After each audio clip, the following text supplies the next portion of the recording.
Are G-idle disrespecting Soojin again? But should male idols be banned from doing girl group choreography? Ex-Vcha member KG's evidence and so much more in today's episode of Totally Legit K-pop News with me, Angelina. So if you're interested, please keep on watching. Don't forget to like, comment, and share this video with friends you don't have. Because it's Friday and I know you're staying home too. Whoa, hold your horses. I said two. Without further ado, let's get into today's news. We need to talk about G-idle, or rather I-dle. It seems that the group have had a rebrand and they are omitting the G from their name. But the group have been a huge topic of conversation because across their social media, they are now known as I-dle. Now, the G has quote unquote always been silent, maybe not always been silent. My most viewed short is actually somebody threatening to punch me in the face because I pronounced the G in G-idle, despite the fact that the group themselves have in the past introduced themselves as G-idle. Here's the thing, ever since Soojin left G-idle, fans have been speculating that she would be coming back, or at the very least, the group was referencing her in their work. However, the last time the group performed at Mama, people were speculating that they were actually shading her, and we'll get back to that later. The group released this snippet, and as you can see, there's a coffin. And this whole funeral thing is a very big theme. So logically, what do you think fans thought? Naturally, Soojin would be popping out of the coffin at any moment. The way I thought Soojin was about to pop out of the coffin. And maybe that's why G Exhibition for their museum, they leave the G behind, rebranding for legally being able to take Soojin back. Now, of course, not everyone agrees with that. A lot of people actually thought it was ridiculous. I don't want to say a lot of people thought it was ridiculous. A lot of people have been thinking since the beginning that it's ridiculous to think that she would ever come back. Legally, would she even ever be able to actually come back? Is it even logical to think that that's a possibility? There was even a thread of why I think Soojin is coming back to G-idle this comeback. And the quote seat, "Oh, this is effing ridiculous. Are you serious? 12K likes for this literal bullshit. Where's your support for her solo career? They removed the 6 from their name. Enough with this already. They're rebranding themselves and leaving OT6 in the past." That being said, let's take a look at this thread. 3.6 million views. Okay. So let's talk about the coffin. It clearly has a G on it representing their idol and not G-idle, but it can also be seen as a number 6, sixth member. It seems like the members were sad to be in the funeral until they light up a flame and the coffin starts to levitate, coming back to life again. Then they start celebrating. Oh my God. It's clearly a celebration with red wine. And then they shortly point at the coffin at the G or 6 when Soojin's line in La Ta Ta plays. After that, they all sing Soojin's line together and then disappear, leaving only the coffin on the scene. Soojin, if you have more things you can Okay, so to reiterate, there are some people who were super convinced that Soojin would be coming back to G-idle. And then there were a lot of people who absolutely did not believe that was a possibility. And you know, even yesterday I made a short about the situation and I specifically said I didn't want to alarm you guys, but I actually went thrift shopping and I found OT6 G-idle posters. Oh my God. Which in retrospect might have a different meaning now, but at the time, I think a lot of people were counting on me to manifest this comeback. Fast forward to G-idle, or rather I-dle, actually releasing their special album, and it's all re-recordings of some of their old songs as OT5. They really made OT5 versions. I'm crying. They said she is gone. So as we can see, I-dle version. So the I-dle version being OT5 version, aka without Soojin. So some fans started calling this out as disrespectful, while other fans were saying, well, actually, it's not disrespectful. It's actually super symbolic. Because I actually saw a tweet of someone saying that today is the day that Soojin's contract actually ends with Enhypen Entertainment. And this is them like mourning her or something. Let's read some comments. Really, having a funeral themed teaser to re-release recorded songs without Soojin is shady as F. It's just disrespectful. They aren't erasing Soojin's contribution to I-dle. They're making it clear that G-idle and I-dle are different groups.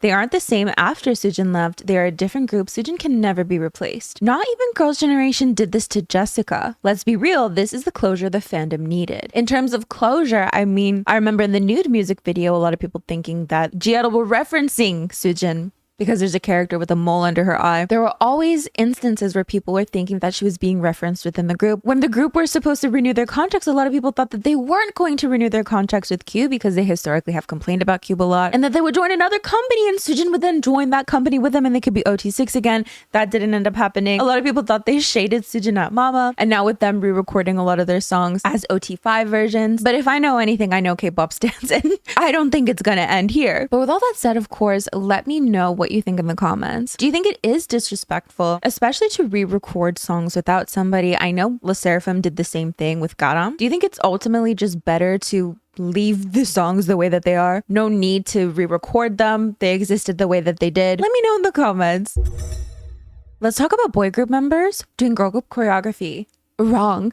So this is a criticism that I see quite often whenever there's a quote unquote girly choreography and boy groups do dance challenges with those girl groups and they change the choreography to be more masculine. I know Yeonjun in the past received backlash for quote unquote masculinizing a girl group dance. Was it Yeonjun? I don't even remember anymore, but all that to say, it's not the first time that this has happened, or the second time, or even the third time, I believe. But then you hear stories through the grapevine that like, no, they were taught the dance in that way, aka the company wanted them to dance it that way. But I digress. Enhypen's Jay did a dance challenge with Danielle from Katseye for their new song Gnarly. And we're seeing the revival of this criticism.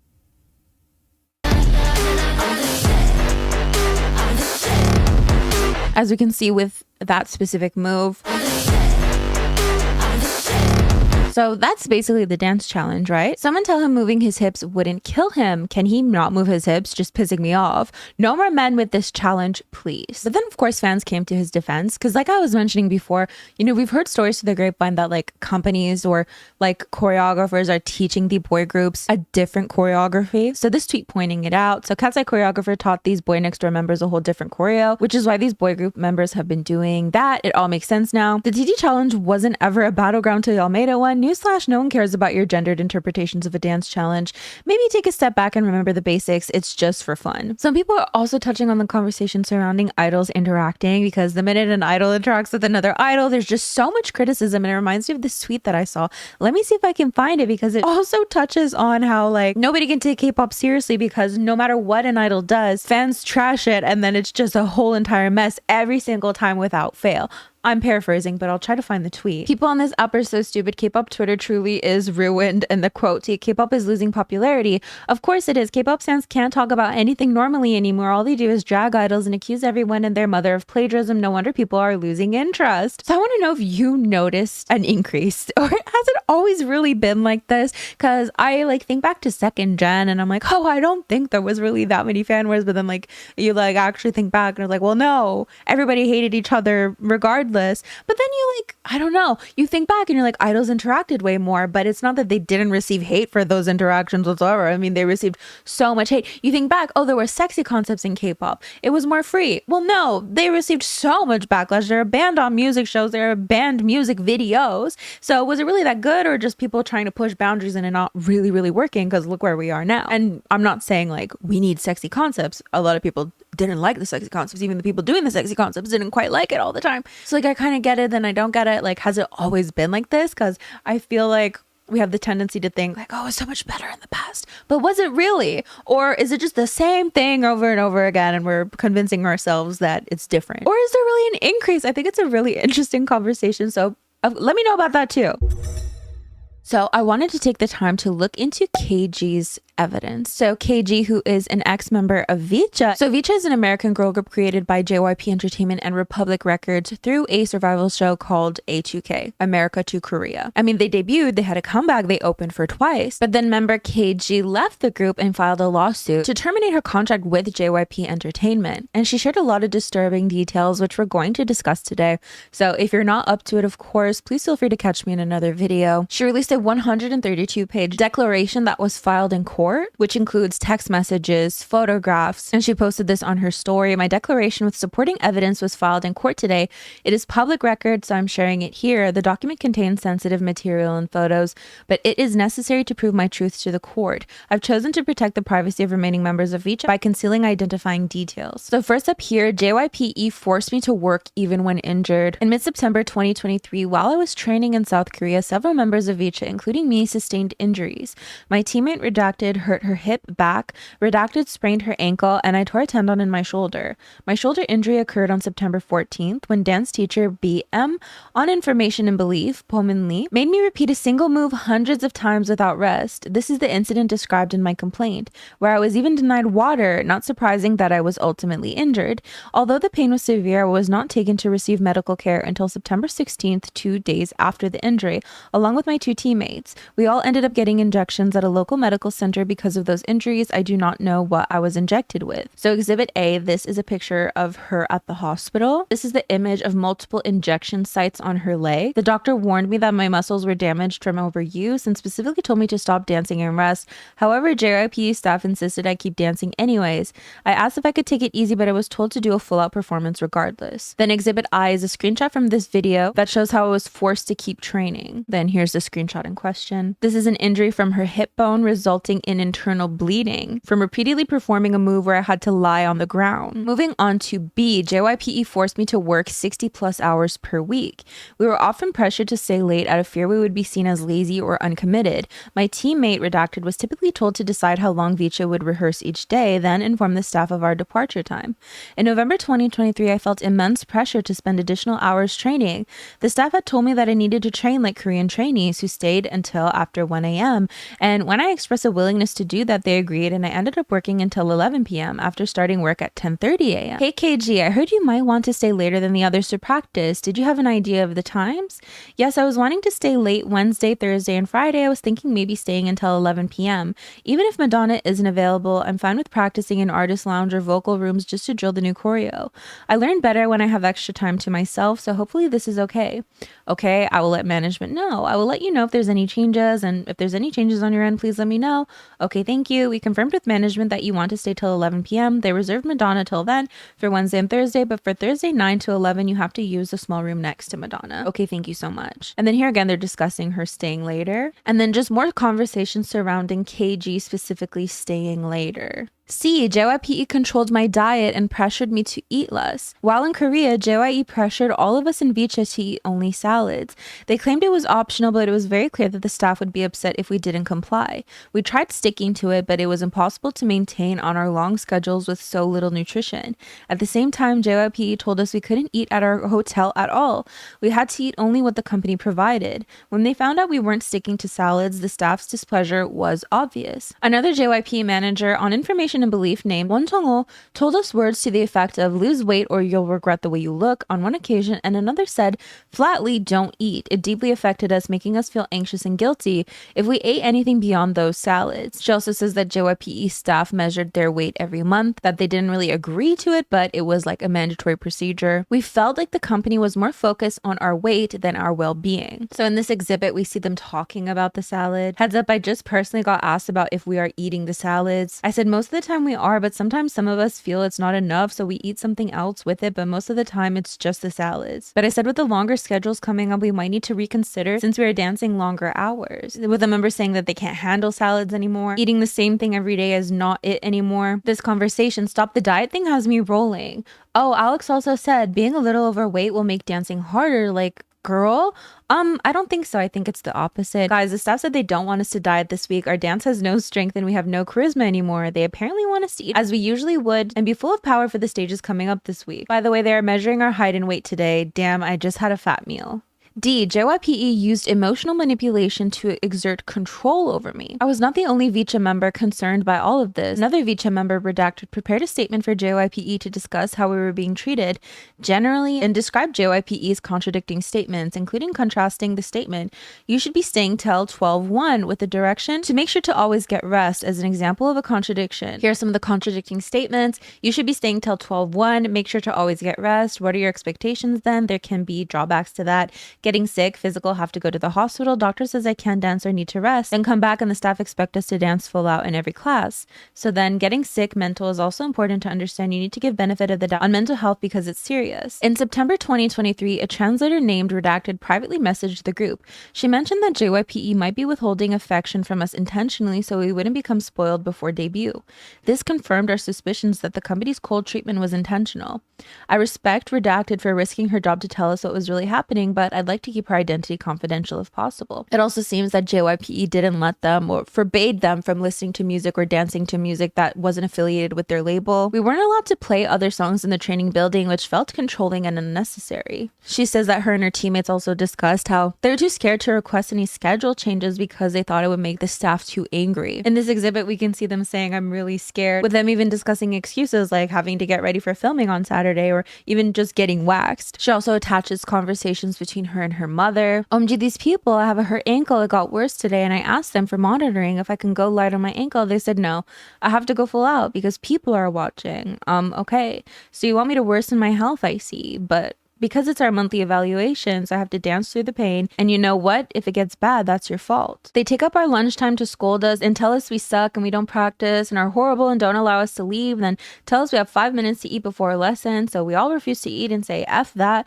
We are not eating. Then they say, okay, don't eat then. I call illegal. It seems that the company really pushed them to talk to the staff in Korean, even though a lot of them did not speak Korean well. And then for her specifically, it seems that she was not allowed in interviews, and this was instructions given to her. She wasn't allowed to talk about her previous experiences prior to Vcha, whereas other members were allowed to say that they were on The Voice or in dance tournaments. So she felt silenced by that, but it was company policy, according to the company. JYPE exerted full control over our schedules, including personal time. If they had a day off, they still had to submit exactly what they were doing on that day. Also with who, and it had to be approved in advance. They had a 9 p.m. curfew every night. At 9 p.m. the doors were armed with alarms so that we could not go outside after 9 p.m. We were functionally controlled around the clock. Every day it felt more like a prison with guards, where we were constantly under surveillance than like a home. This is her expressing how she feels it's not fair. And then these are some notes given to them about what they can and cannot say. Try to refrain from using the words "I'm a perfectionist," "sensitive," "have mood swings," "emo," "dark," something that can create a specific image of you.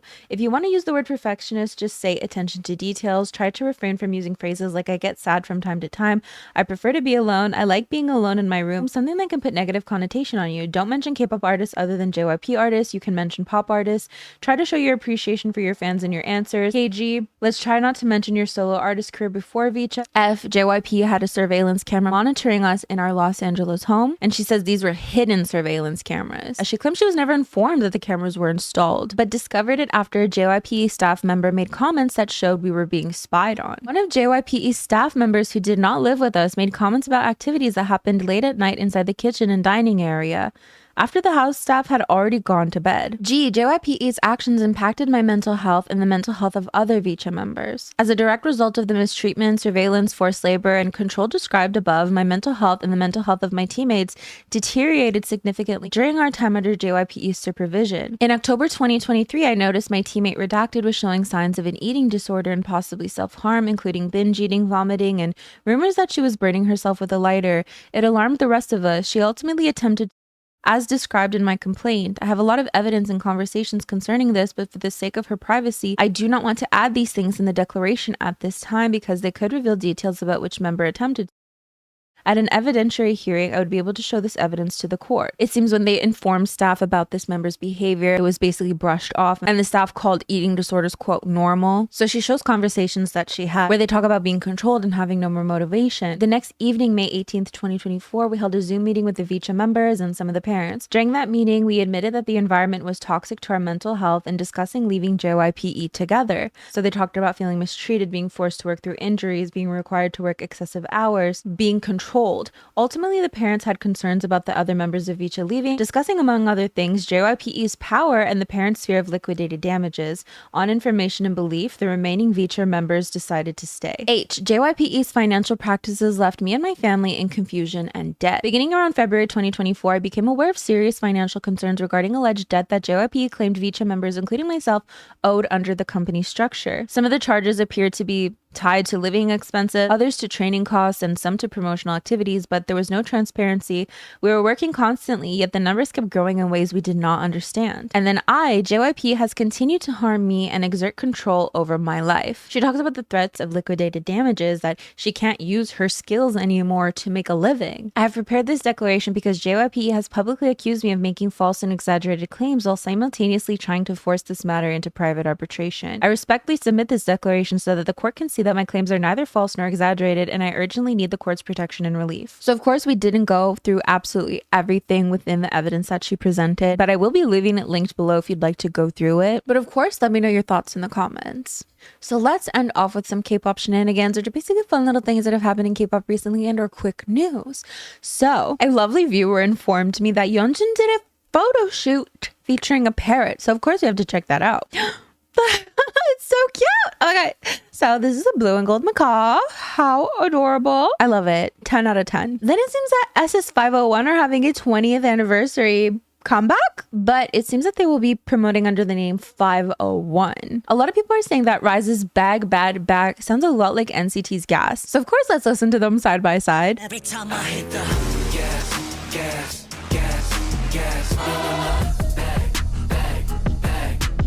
So what do you think? And then Renee Rapp showed support for Katseye's Gnarly.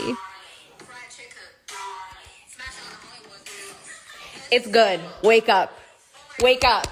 But I reckon that is basically it for today's video. Thank you so much for joining me. Don't forget to like, comment, and share this video with friends you don't have. These are the lovely individuals who help support my channel on a monthly basis. It means the world to me. Thank you so much. And as for me, I'm going to get going. So bye.